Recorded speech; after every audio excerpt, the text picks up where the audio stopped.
नाड़ी एस्ट्रोलॉजी की क्लास में आपका स्वागत है। Thank you sir. आज 15 अप्रैल है। तो आज हमारा टॉपिक रहेगा गोचर, ट्रांजिट। नक्षत्र नाड़ी एस्ट्रोलॉजी में गोचर कैसे लगाते हैं, वो हमारा आज का टॉपिक रहेगा। पिछली बार भी मैंने यही पढ़ाया था आपको, लेकिन पिछली बार आपको एक इंट्रोडक्शन सी दी थी। आपने जरूर घर में पढ़ा भी होगा, किसी ने थोड़ी प्रैक्टिस भी की होगी।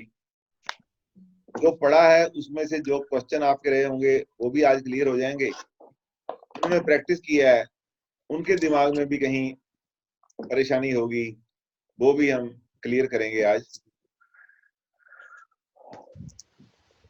तो सुनिए, ट्रांजिट आपको कैसे लगाना है, क्या क्या होता है।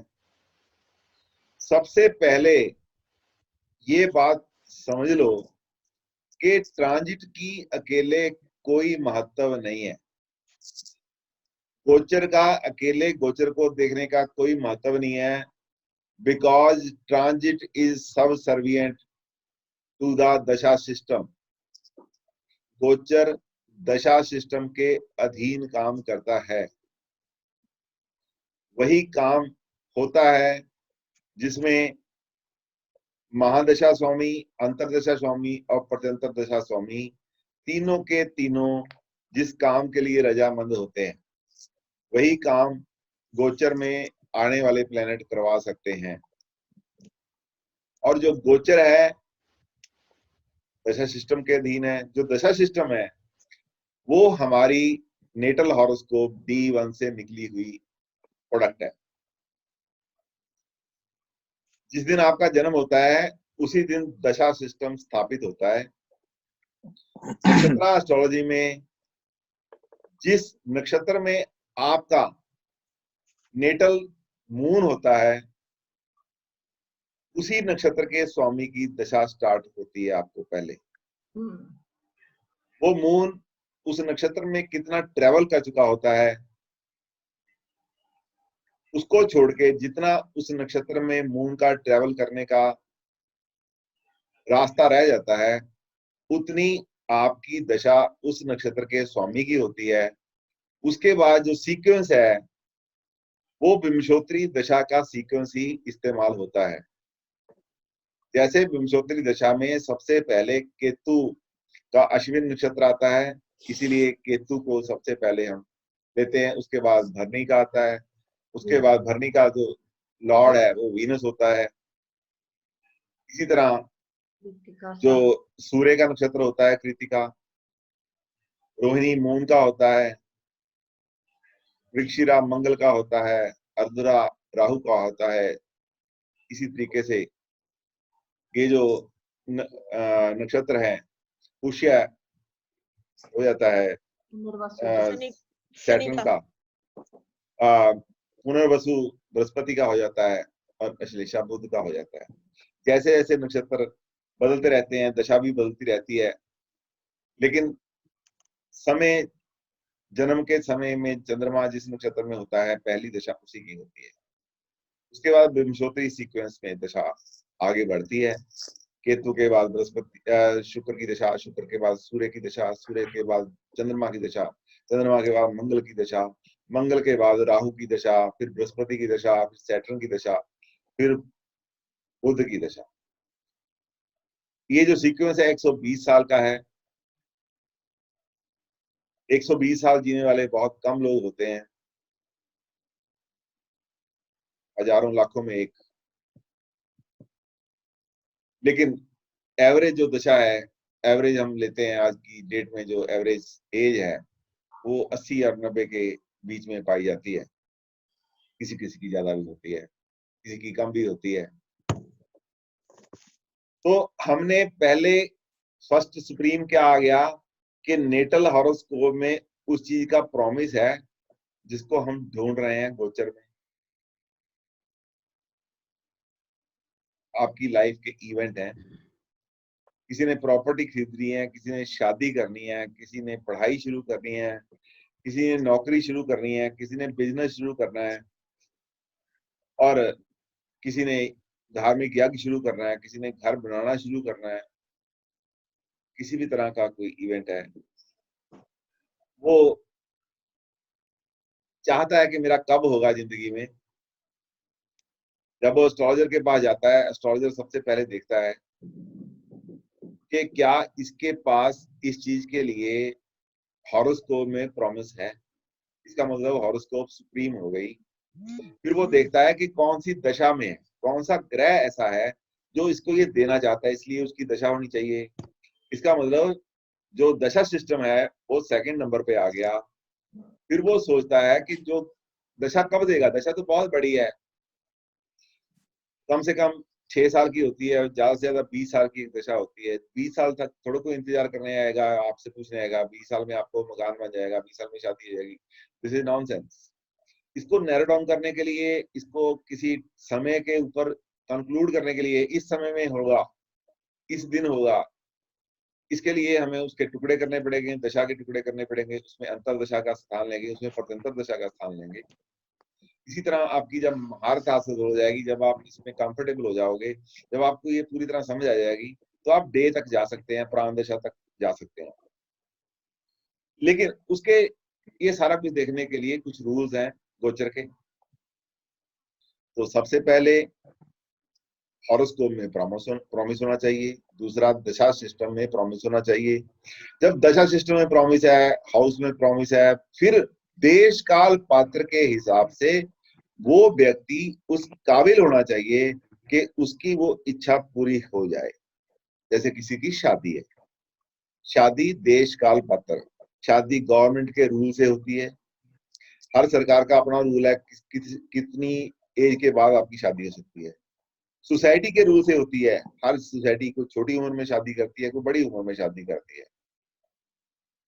जहां आप रहते हैं उस सोसाइटी के रूल से होनी चाहिए। फिर उसके बाद घर वाले डिसाइड करते हैं कि देश काल पात्र के हिसाब से, देश की जो व्यवस्था है उसके हिसाब से भी ये बंदा काबिल हो गया है, सोसाइटी की व्यवस्था से भी ये शादी के काबिल हो गया है। लेकिन इसने जब शादी करनी, इसका अपनी फैमिली होनी है, क्या इसको कमाता है ये, क्या फैमिली का गुजारा हो जाएगा, क्या इसकी एज है शादी की। इसको बोलते हैं देश काल पात्र। देश का मतलब कानून, काल का मतलब सोसाइटी, पात्र का मतलब वो खुद जो पात्र है वो उस पात्र होना चाहिए उस काम के लिए। फिर जब तीनों अच्छे हो जाते हैं तब हम क्या करते हैं, हॉरोस्कोप में सिग्निफिकेटर्स के पास चले जाते हैं, देखते हैं कौन कौन सा प्लेनेट इस पर्टिकुलर इवेंट के लिए हाँ कर रहा है। जैसे शादी, शादी आपको मालूम है दूसरा, सातवां और 11वां घर शादी के लिए हाँ करते हैं। दूसरा एक कुटुंब का बढ़ना जब शादी होती है, सातवां शादी का होना, और 11वां इच्छा। सीधा प्रॉपर्टी लेनी है किसी ने, चौथा घर प्रॉपर्टी का है, दूसरा घर पैसे का है, 11वां उसकी इच्छा पूर्ति है। इसी तरह आपके इवेंट है, किसी की नौकरी लगनी है, नौकरी के लिए कहाँ नौकरी का स्थान होगा, वो छठा घर है। नौकरी के साथ मान सम्मान मिलेगा, 10वां घर है। प्रोफेशन है आपका, इसकी इच्छा पूर्ति 6, 10, 11। जब पैसे मिलते हैं 2, 6, 10, 11। तो इस तरह से वो इवेंट जिसके लिए आप ढूंढ रहे हैं, वो इवेंट जिस हॉरोस्कोप में है, हॉरोस्कोप के जिस प्लेनेट में है, उनको हमने एक ऊपर के पास यस लिख लेना कॉपी पे, उसके नीचे मार्क कर लेने हमने। यस लिखो, उसके पास देखो केतु के पास है यस, सूर्य के बाद यस वाले खाने में डाल दो। कुछ ऐसे हैं जो बिल्कुल मना करते हैं उस काम के लिए, जैसे शादी का मना होना, शादी के बिल्कुल उलट। पहले का 12वां, जो पहली शादी होती है, दूसरा, दूसरे का 12वां पहला घर, सातवां का घर 12वां छठा घर, और 11वें का 12वां 10वां घर। 1, 6, 10 शादी के लिए निगेशन देते हैं, डिवोर्स देते हैं, सिंगल स्टेटस देते हैं। हमने जो 1, 6, 10 लेके बैठे हैं, उनको हमने नो वाले खाने में नोट कर लेना, ऊपर नो लिखना, नीचे उसका प्लैनेट सो नोट कर देना है। फिर होते हैं साइलेंट, न्यूट्रल, जो करने के भी हक में नहीं है और हाँ के लिए भी पूरी तरह तैयार नहीं है, वो न्यूट्रल प्लैनेट होंगे। उनको आपने एन लिख लेना है, एन के लिए, एन मीन्स न्यूट्रल, एन के नीचे आपने उसको नोट कर लेना है। तो 3 व्यवस्था, 3 कैटेगरीज इन 9 प्लैनेट्स की हो जानी है। पहली कैटेगरी यस की है जो पूरी तरह सपोर्ट कर रहा है, दूसरी कैटेगरी नो की है जो बिल्कुल नो कर रहा है, तीसरी जो न्यूट्रल है उसके हिसाब से करो या ना करो। तो यस वाला बोलता है कि मैं शादी के हक में हूँ, न्यूट्रल बोलता है करो या ना करो मुझे कोई फर्क नहीं पड़ता, आपका अपना देखो, करना चाहते हैं तो कर लो। नो बड़ा बोलता है शादी होने नहीं दूंगा। 3 बातों में फर्क आ गया। तब हमने देखना है वो ऐसे समय में जब ये 3 कैटेगरी आ जाती है तो हमने ध्यान रखना है, जब एक कैटेगरी ले लेनी है क्योंकि हम तो शादी के हक में हैं, उस शादी के यस वाली जो कैटेगरी है उसके सारे प्लान्स नोट कर लेने हैं, उनको देखना है। रूल नंबर 1 शादी वाले प्लान्स को लेके रूल नंबर 1 अप्लाई होगा। कोई 2 प्लैनेट्स यस वाली कैटेगरी के जो चाहते हैं कि शादी हो जाए, they should conjunct in with in 1 degree in any house of the horoscope during the transit. गोचर के समय में कोई वो 2 प्लैनेट जो शादी के लिए हाँ करते हैं, जो शादी को सिग्निफाई करते हैं, they should conjunct with in 1 degree in any house of the horoscope. ये सबसे सुप्रीम, सबसे स्पर्ब, सबसे स्ट्रॉन्ग कॉम्बिनेशन है। Any 2 planets signifying marriage should conjunct with in 1 degree in any house of the horoscope. सबसे strong है ये component. और second degree का स्ट्रॉन्ग कंपोनेंट है any 3 planets which signify marriage should conjunct with in 1 house. यहाँ पे with in 1 degree की condition हटा ली गई है, लेकिन प्लैनेट्स 2 की जगह 3 कर दिए हैं। They should conjunct during transit with in 1 house of the horoscope. House में बी एनी। 30 डिग्री में। अब नंबर